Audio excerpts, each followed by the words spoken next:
For some analysis, let's turn to Andrew Latham. He's a professor of international relations at Macalester College and joins us live from Minnesota. Professor, what do you make of these talks in Riyadh? Is it an important first step in diplomacy and improving ties between Russia and the United States? Or is it a slap in the face to European leaders who say perhaps Donald Trump is cozying up to Vladimir Putin and the Russians?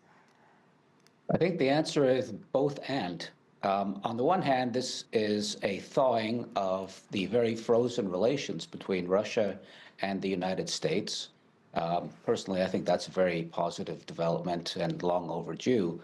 But the issue around which this is circulating, the peace between Russia and Ukraine, that's a very fraught issue.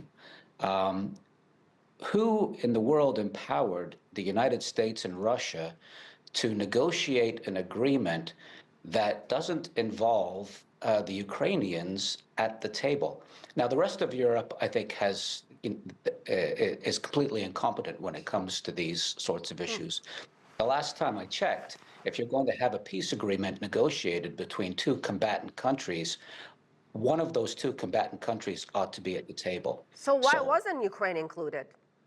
Because I think this administration in the United States really thinks of the world in terms of spheres of influence and great powers, and President Trump in particular, but also Marco Rubio and the entire national security team, I think that they can sit down with the Russians and negotiate over the heads of the Ukrainians and come up with a deal that serves the United States and serves Russia, and perhaps serves Ukraine, but they don't actually think. First of all, there's no space in that world for the rest of Europe, which is why the Europeans are panicking now, and they had their Paris summit, but nobody takes them seriously. I mean, it really comes down to three powers, right? Russia, the United States at the table, and Ukraine needs to be at the table, and those are the only three powers that need to be involved in this. In terms of optics, Professor, how much of a victory was this for Russia? U.S. and Russian officials sitting around the same table after 3 years of political and economic isolation? Oh, it's a great victory for Russia in the sense that, yes, the unfreezing of the frozen relations, that's got to be, Vladimir Putin has got to be putting that in the win category. But I don't think that's the end of the story, and I don't think it's the end of the world. Here's International Conflict 101. Sometimes you have to sit down with the bad guys. Otherwise, there's no point, right? You have to sit down and negotiate with your enemies. That's just simply the way it is.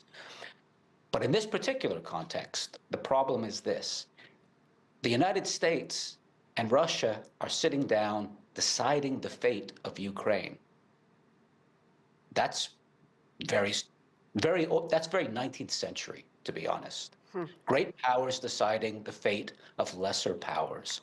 And I can understand why President Zelensky, who is not being terribly helpful in all of this, but I can understand why his nose is a little bit put out around this issue. Yeah, and he definitely talked about his dissatisfaction with those talks in Riyadh during his talks with Turkish President Erdogan in Ankara. He said there can be no peace without Ukraine at the table, and he said we want everything to be fair and so that nobody decides anything behind our back. I'm assuming that was meant directly at the United States.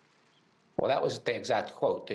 There's no deal to be done behind our back. I will say this, too, though. The Turkish President Erdogan is not a neutral player. He's neo-Ottomanism. He's making some power plays as well.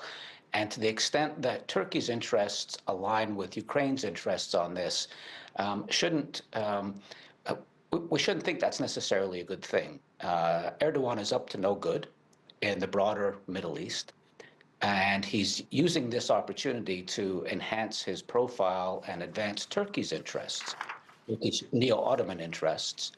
And Zelensky, who's running out of friends. I mean, most of Western Europe, not Poland or the Baltic states, but most of it no longer cares about this issue. They just want it done and finished and over with, as do a lot of Americans. Well, Professor, we're running out of time very quickly. What will you be watching in the next few weeks and months, and what is next in this diplomatic process?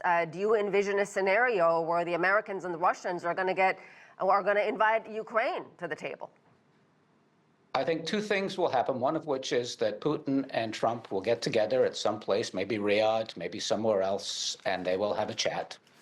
In a slightly more perfect universe than the one we live in, at some point the Ukrainians have to be involved in this. It can't be over their heads or behind their backs. It has to involve them. Otherwise, it will have no purchase. It will have no traction. So when I look forward for the next month or so, Putin, Trump, some kind of summit, yes. And then bringing Zelensky into the equation, I hope. All right. Professor Andrew Latham, thank you very much.